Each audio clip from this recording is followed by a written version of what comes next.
Hi hello అండి, welcome back to our channel Nisha's tricks. It's me Nisha. ఎలా ఉన్నారండి అందరూ? నేనైతే చాలా బాగున్నాను.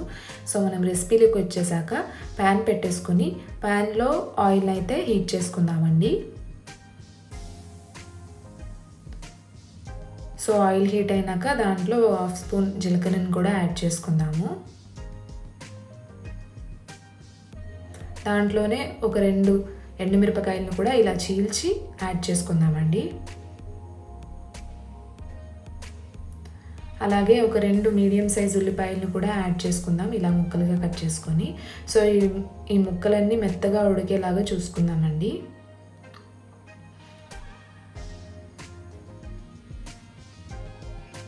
సో దీంట్లోనే ఇప్పుడు పచ్చిమిరపకాయలను కూడా యాడ్ చేసుకుందామండి. ముందుగా పచ్చిమిరపకాయలు వేయడం వల్ల చాలా మ్యాష్ అయిపోయినట్టు అయిపోతుంది.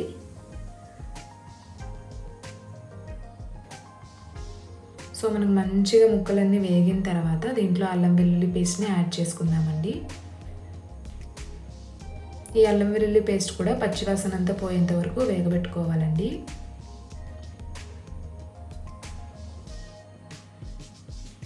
అలాగే దీంట్లో ఒక 2 పెద్ద సైజు టమాటోల్ని కట్ చేసుకుని ఇలా చిన్న ముక్కలుగా కట్ చేసుకుని యాడ్ చేసుకుందామండి. దీంట్లోనే పసుపుని కూడా యాడ్ చేసుకుందామండి. అలాగే మనకు రుచికి సరిపడా సాల్ట్ని కూడా యాడ్ చేసుకుందాము.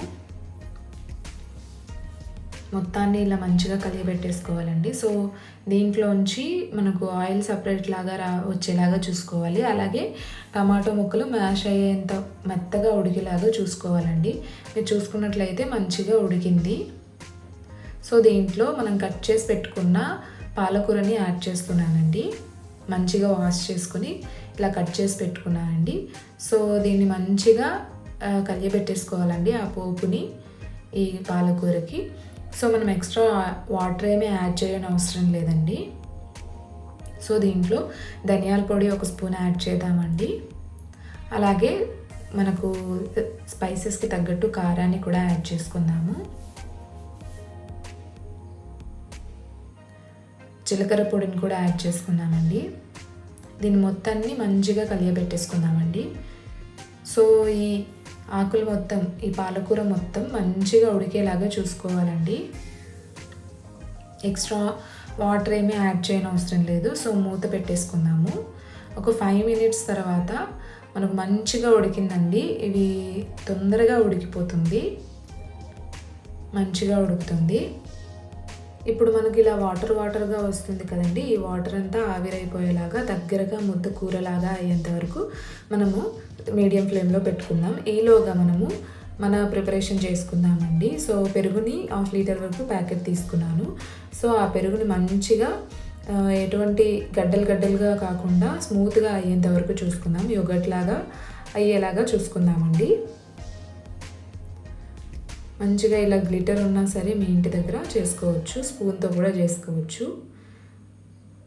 సో మనము స్టవ్ మీద పెట్టుకున్న కర్రీ ముద్ద కూరలాగా అయింది కదండి. చూస్తున్నారు కదా, వాటర్ అనేది ఎక్కువగా లేదు. సో ఈ మిశ్రమాన్ని చల్లారిన తర్వాత మనము ఇంత మంచిగా చేసుకున్నాం కదండి. సో దీంట్లో ఆ మిశ్రమాన్ని అంతా యాడ్ చేసుకోవాలండి.